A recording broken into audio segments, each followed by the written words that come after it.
Very few players realize that Valorant is like chess. Every piece and every player moves in patterns. Once you see the patterns, you gain control over the game. Today, we're going to cover how reading a player is what separates great from good. This is something that works in every game: Apex, Rocket League, League of Legends, and Valorant, because human behavior is consistent. Once you recognize the different types of players, this is when you become better than 99% of players out there. Here's everything we're going to cover in this video. Sit back, relax, and enjoy. The simplest way to think about this is when you get flashed. Any player that gets flashed, what are they immediately going to try to do?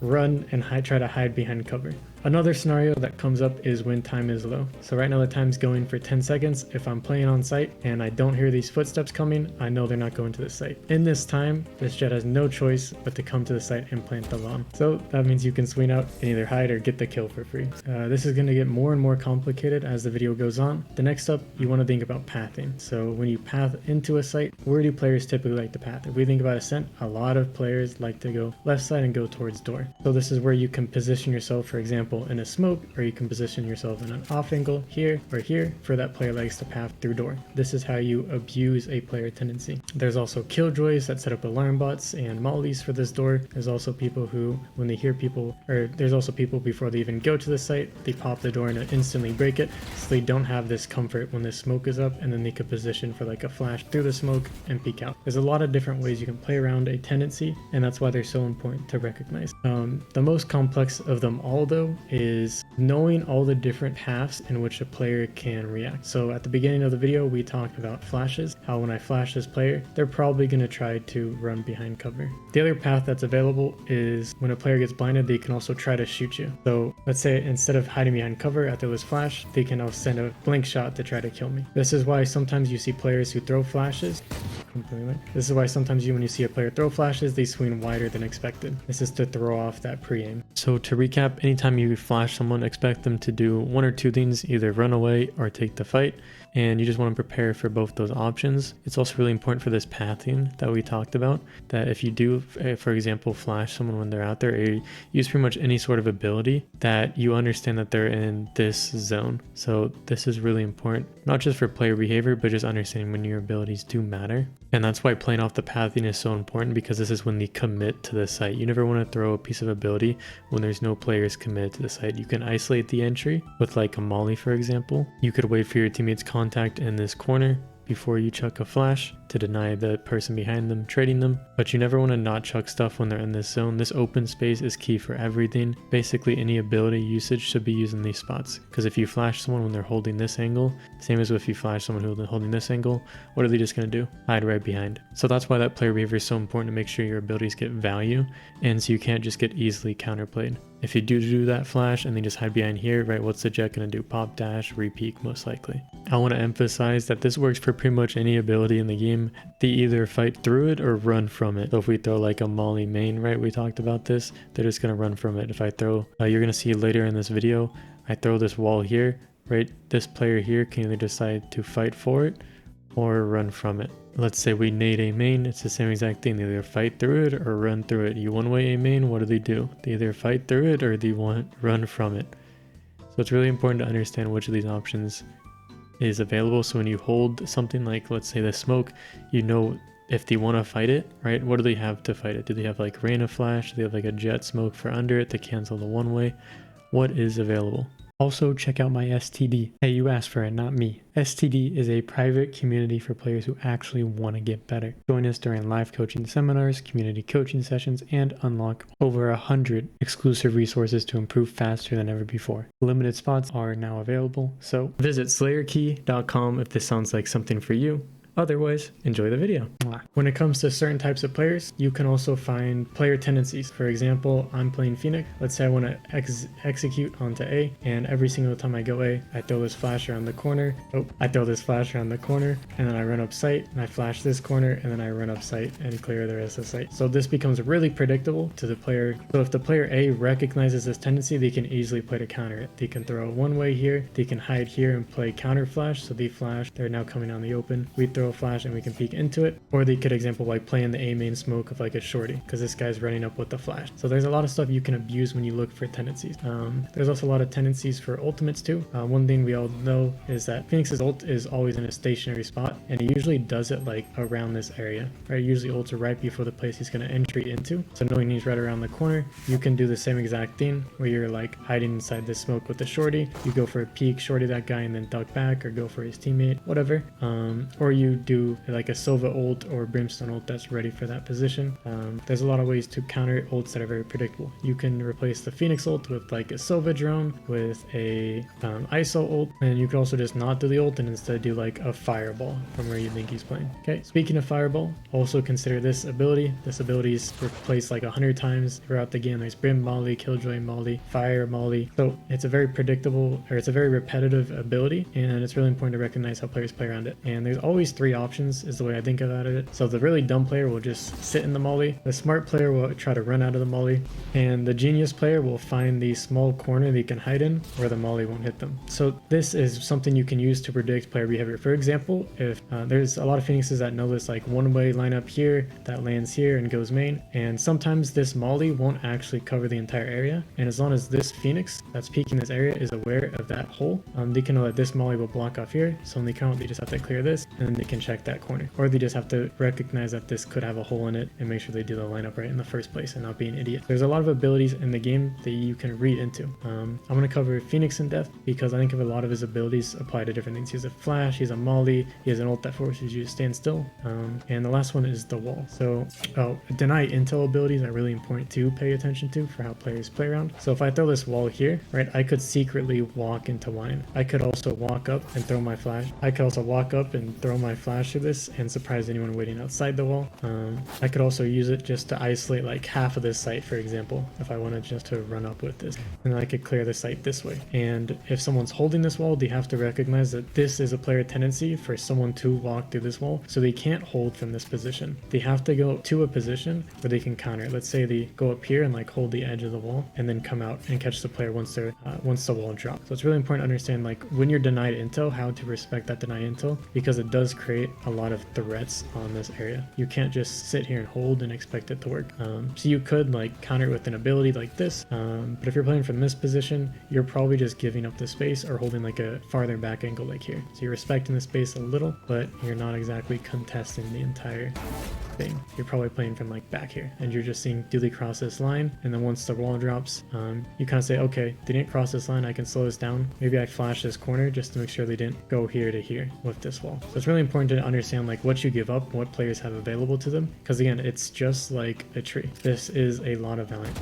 There's the different paths you can take, and usually this is what I tell a lot of my students. There's 2 paths. There's 2 really common paths, and those are really the only 2 you need to pay attention to. And this was the 2 paths. So like when this wall gets jumped up here, it's basically they could be close left, and if they're not close left, the other common threat is they're here. If they're neither of those, they end up just being back in main, and you don't even have to worry about that, right? You cleared this. This is the big thing. You clear this. Once you have this space, you have this space again. Life is perfect. The easiest place to start reading into is Duelist. I have this video from 3 years ago, and it still carries on to this day. This is, if you don't know, a video concept called Radiant Notes, where it's basically clips and then I put text over it with music playing, no commentary, and you just read the text, see what's going on. So I even called it here opponent tendencies. So duelists are the easiest, most readable players in this game. Jett fought B main every time we went mid. Last time they did it, right, they got a few kills, they didn't get punished, so they're gonna think, oh, that was a good play, let me do that again. Duelists are stupid. They think he kill equals good. So what does a brain dead duelist with half a functioning brain cell want to do? Peek B main again. So in this clip, we sit here, hold B main, my teammates are making noise mid, and la-di-da, look who comes up. Get a free 2k into a 4k to win the round. Wait, is this fluorescent? This could actually be fluorescent. This video is from 3 years ago. I'm actually kind of curious on that now. I don't keep up with the pro scene. I think fluorescent's doing really good right now, guys, right? And then to reiterate how brain dead these duelists are, the same exact thing next round. We expect the Jett push, but instead we play back to throw her off. I even mentioned here duelists are stupid basically.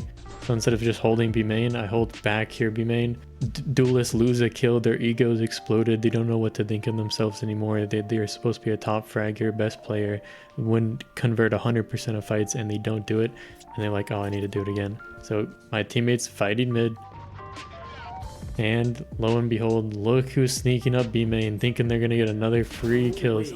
Later skater, you guys are idiots. I also want to break down some pro gameplay to kind of exemplify what this looks like on the highest of highest level.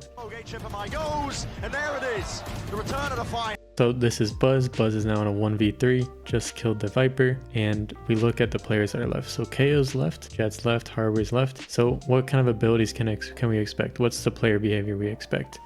Just to back up, because there's some context that's going to be helpful for my really game sense god players, is the executed A, the killed 2 A players, and the other 3 are the rotators. So that's the first player behavior we kind of expect. We expect to get this site for free, and then we enter clutch mode.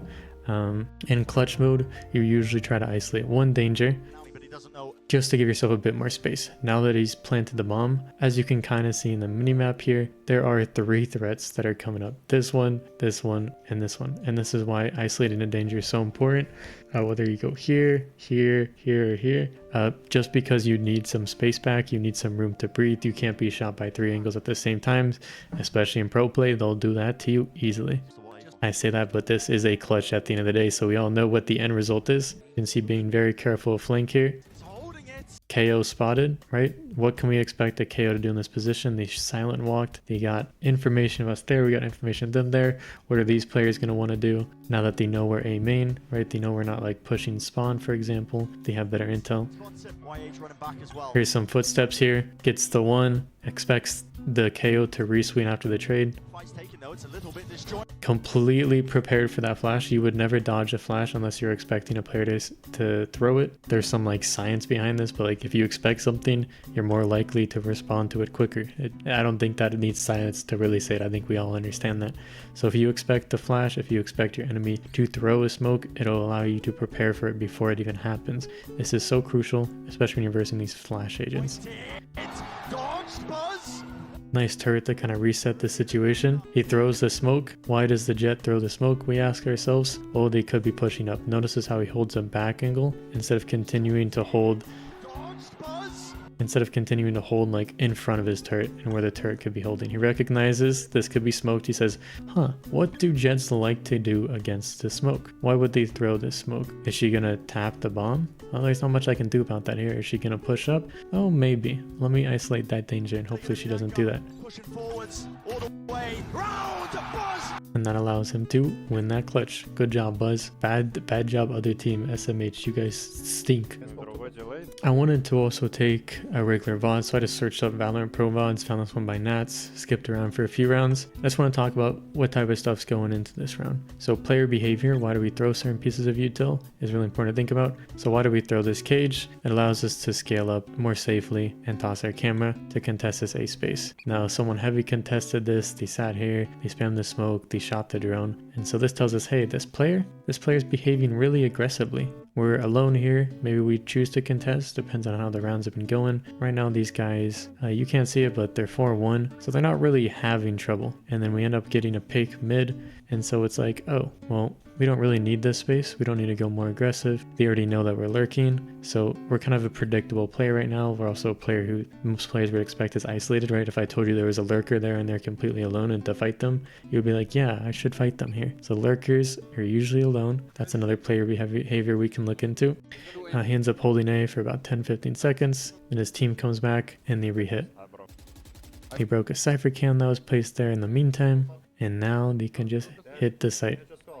Also, here's a small thing. Notice how he still clears the corner even after his Jet, Sova, and Gecko walk by.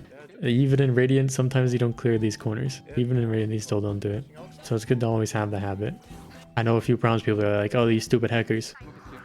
Okay, teammate's entry site, checks flank, make sure there's nothing there. He's actually hard clearing flank here. He might want to go for like a lurk or something. Nope, he just wants to heavy contest this space and never open up the flank. And his team ends up killing everyone on site. Now this could have been a response into like what they've done in previous rounds, where maybe they kept pushing up flank, and this is why we're so heavy on this flank and making sure no one's here.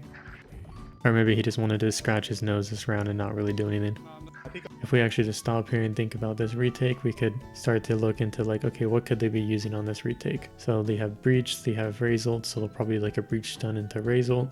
They have clove smoke still, so they're probably going to be smoking the bomb if they do get sight control. So maybe if this round didn't go so great, we would have gone for a flank through mid instead and contested through mid. But with the clove still alive, maybe we decided not to.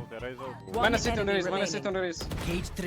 Sorry. I wanted to dodge the rocket and I thought about maybe I should take it and send it back, maybe I eat it, what should I do? And I boom, cause I... You thought too much.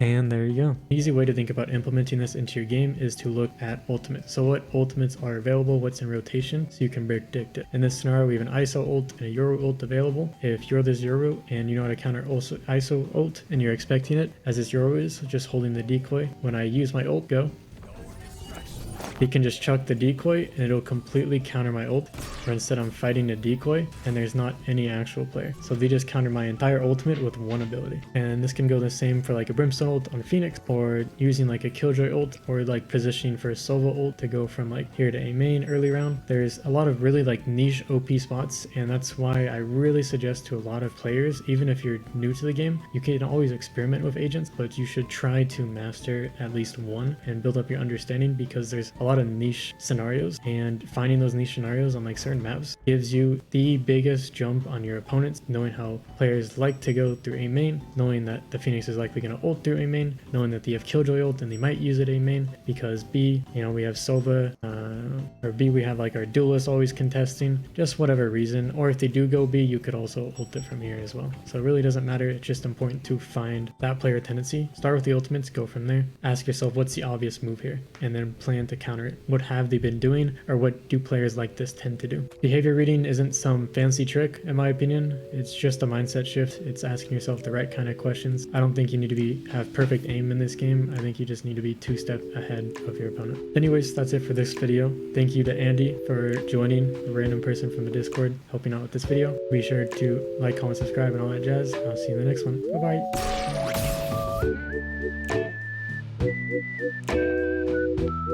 bye.